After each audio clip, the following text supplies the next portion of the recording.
everyone, my name's Kat, I write books and other stuff, and this is my YouTube channel.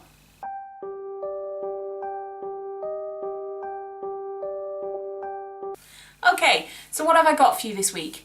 Well, I thought this is the first video for February, so why don't we look at some of the things that I was reading, writing and watching in January.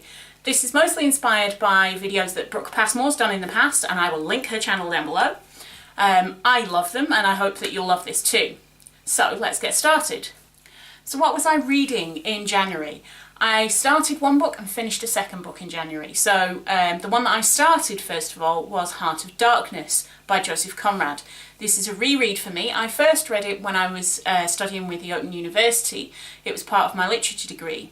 It's basically the story of a guy, it's being told in the first person, a guy who goes to Africa.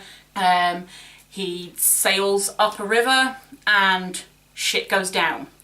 The reason why I decided to reread this was because I follow a YouTuber called Ashley.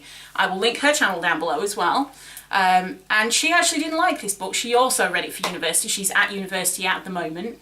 And she didn't like this book. And I really enjoyed it the first time that I read it. So I thought I would reread it and see what I think. So far, my first sort of initial thing is that it's been a while since I've read 19th century literature, and there's a certain style, there's a certain language, and being that I haven't read it for a while, it's been quite difficult to get into. We'll do a bit more in detail next month, because hopefully I'll finish it. I should finish it, I'm quite a long way into it, so we'll do a bit more in detail next month, but so far I'm still enjoying it. I don't hate it, so that's good. The other book that I read in January, the one that I finished, was She's Not Here by Mandi. She has a YouTube channel, so I will link her down below as well.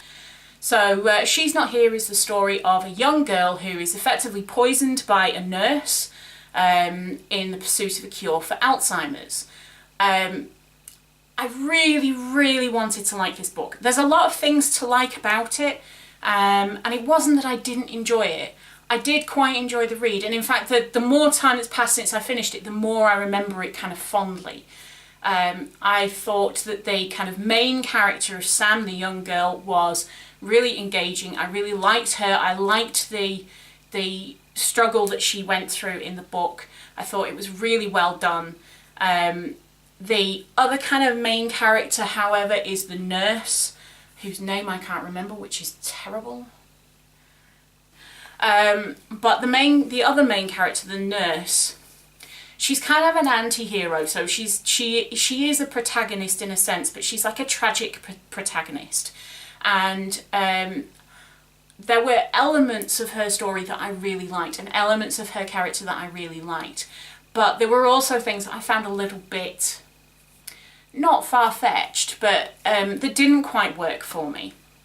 There were other characters in this book as well that I actually really strongly disliked for one reason or another. So there's a doctor character called Randy in this. I can't stand the name Randy. I'm so sorry to anybody who's actually called Randy, but I think probably because it's not a common name in the UK, it's really jarring to read that name. And perhaps that's a lesson for myself as a writer and for any other writers as well, that name choice isn't just a thing that's important because of getting the kind of essence of a character in a name, but also because actually if it's an uncommon name or if it's a really unpopular name in a certain country, then that might damage the reading experience. But the worst thing about this doctor character was that I found actually really was quite far-fetched. I thought the attempt was to create a struggle between the relationship between this nurse and this doctor character, and that kind of worked, but not quite. It ended up being a little bit sort of, I didn't quite believe that he as a doctor would behave the way he did in the story. The other characters in the story were Sam's family, and I really liked the sister. I really hated the grandparents. The grandfather in particular, I found very uncomfortable to read because I felt that he was pretty much just a cardboard cutout. You could have, he was very stereotypical kind of angry man character, and it was a shame that all you saw was this kind of angry character instead of the very good reasons for him to be angry, and you really didn't see much else from him, which I thought was a real shame. Particularly since some of the other characters actually were great. My biggest irritation with the book, I have to say, is actually the copy that I had was an ebook, and there was some formatting issues, there were also some spelling mistakes, and it switched tense a couple of times as well. And as somebody who's a writer myself, I find that intensely irritating. I can kind of brush off one or two spelling mistakes because there's always going to be things that your editor, your proofreader or whatever doesn't pick up. There'll always be something that creeps through. If it's one or two, that's fine, but there were dozens. There were dozens of spelling mistakes, and I was really disappointed, because more so for the author, because she has a YouTube channel, I followed her journey, I know she worked really hard on this, I know she referred it to a number of people, she has critique partners, she used a writer colleague to edit it. I think the only thing that was really missing was that kind of final sort of proofreading of it, and it was such a shame, because for me that really disrupted my reading experience. If you are perhaps not so irritated by that, if you're not a writer and you just want to read a book and be entertained, then actually I think She's Not Here it's a good story, and it's quite engaging, and the characters, some of the characters at the very least, the main characters are quite engaging, and I do think it's worth a read, if only to find out if it's your kind of thing. But yeah, unfortunately for me as a reading experience, it wasn't that great. Which is a real shame, because I really, really wanted to like that book. But never mind. I'm going to read Mandi's other books. Mandi has two other books. She has a book called Essence and a book called I Am Mercy, both are YA. It is my intention to read both of those as well. I quite like some of the things that she has in her writing style, in her voice. Her video channel, her YouTube channel is great. Go and check it out. So I'm still going to read those books. It hasn't put me off. I just think it's a real shame for that one book. So yeah. Okay, so next then I'm going to talk about what I've been watching in January. So there've been a few things that I've watched kind of intermittently. I've been quite busy in January, so there hasn't been a whole lot that I've really kind of stuck to, but there are a couple of things that I watched around about New Year, around about Christmas time and into the beginning of January that I actually really enjoyed, that I want to share with you. So the first thing is The Good Place. I know that this has been around for a little while, but we've only just kind of heard of this in the UK. E4, I think it is. I think it's on E4. E4 is showing it for the first time, series 1. And obviously, I watched it on Netflix with a friend. And oh my god, I couldn't stop watching this series. It's so funny and so clever, so intelligent, really witty. I really enjoyed it. I thought that the premise was fascinating. The execution was really good. It's well produced. The cast is amazing. You really I fell in love with these characters. And I really wanted to know what happened next. And when I got to the end of series 2, I was a bit gutted that there wasn't more. I'm not going to lie. I could have just carried straight on and binged some more. I did binge watch it as well. I actually think binge watching is a really good viewing experience. Yeah, I really enjoyed The Good Place. If you haven't checked it out, then do. It might not be for you, you might not be into it. I tried to get my husband into it and he was like, no, don't really like this. Not my cup of tea. So if it's not for you, that's fine, but I'd try it, because you know, it's really funny, and the episodes are only like 30 minutes long, so it's really good to, really easy to watch. Really easy to get into, and you know, if you've got a spare 30 minutes, then it's a nice way to spend it. The other thing that I watched in January, in fact, was this January? It might have been between Christmas and New Year. I watched Bird Box on Netflix as well, and I've heard kind of mixed reviews. Some people seem to really like it, and some people are kind of like, I don't really get that. And I think the main reason is that it's pitched at the kind of horror genre. People think it's going to be a sort of monster movie, which it kind of is. It's really more psychological thriller though. So if if a thriller, if a psychological thriller in particular is really more your thing, then I highly recommend Bird Box. I thought it was great. Sandra Bullock is incredible, because she usually is anyway, but it was a really good cast piece as well. There were lots of other characters that were quite interesting, even though they were maybe only in it for a very short space of time.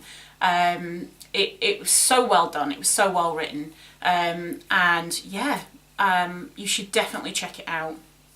I think the main thing in Bird Box is how well that it created that kind of claustrophobic creepiness, that atmosphere, which I think is quite difficult to create sometimes. It really sucked me in, and that's probably one of the best things that you can say about a thriller or something of that sort of genre, where it sort of sucks you in and you really want to know what happens at the end. Definitely try it out, definitely take a look at it. Might be your thing, might not. I really enjoyed it. When it comes to YouTube channels in January, there's two that I've really enjoyed so far. The first is Natalia Lee. In January she was fast drafting a novella, I think. I want to say novella. I don't think it was a short story, I think it was longer than that. But she was fast drafting a novella, and she did a writing vlog. She did a series of them, so I think there's like 3 or 4 videos.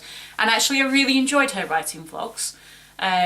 If you are a writer yourself, then by all means check it out. I think you'd find it really interesting, and even as a reader it might actually be quite interesting for you to sort of see how that process works.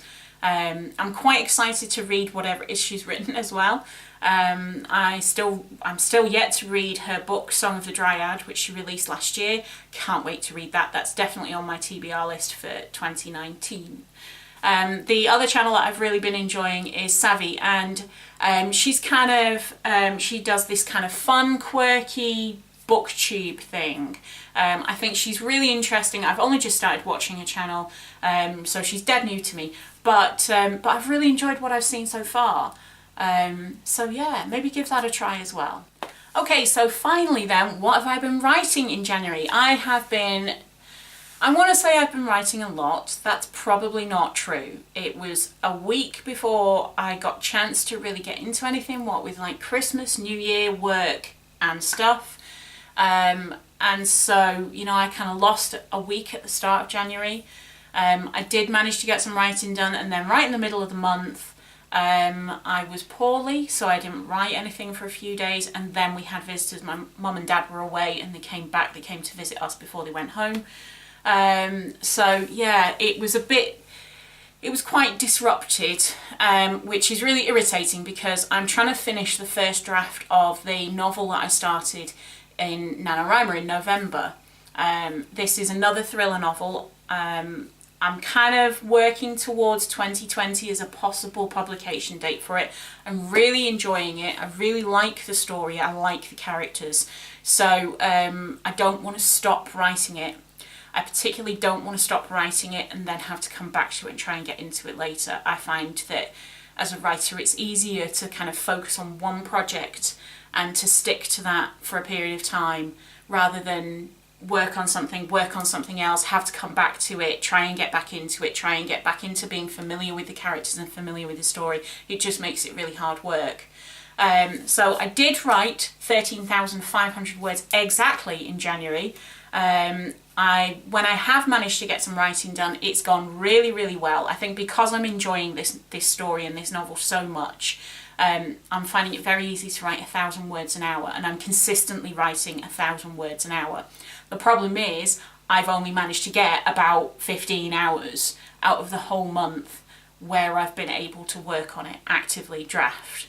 I did run up against a little roadblock a couple of days. I think it was like the 30th maybe. If you follow me on Twitter, you might be familiar, where I got to a point where I lost motivation and was finding it really heavy going, and I figured out that was because I needed to go back to my outline and do some work there and figure some things out. I've done that. I'm really happy with where I'm up to now, so I need to get back into writing that draft. But obviously that slowed me down at the end of the month as well, which is a bit of a shame. But it is going really well. I'm aiming to finish that draft mid-February. I'm away from the 15th just for a couple of days. So my intention is I want to try and finish this draft for then. so that I can go away, have a couple of days off from writing, not write anything, or if I write anything, just for my own kind of brain, and then come back and get back into my current project. So I'll keep you updated. I'll let you know in February how it goes. I'll let you know at the beginning of March how it goes when we do the February wrap up. So yeah, that's all I have for you for this video. If you've also read some of these things, watched, or you've been writing this month, I'd love to hear about it. I'd love to know your thoughts, so leave me some comments down below. If this is your first time on one of my videos, then again, leave me a comment and say hello. If you've enjoyed this video, then like, subscribe and share with friends and family. It really helps me out a lot as a creator if you do that, and helps me to promote my work. I really appreciate it. Thanks for watching. Getting back into my seat. Okay.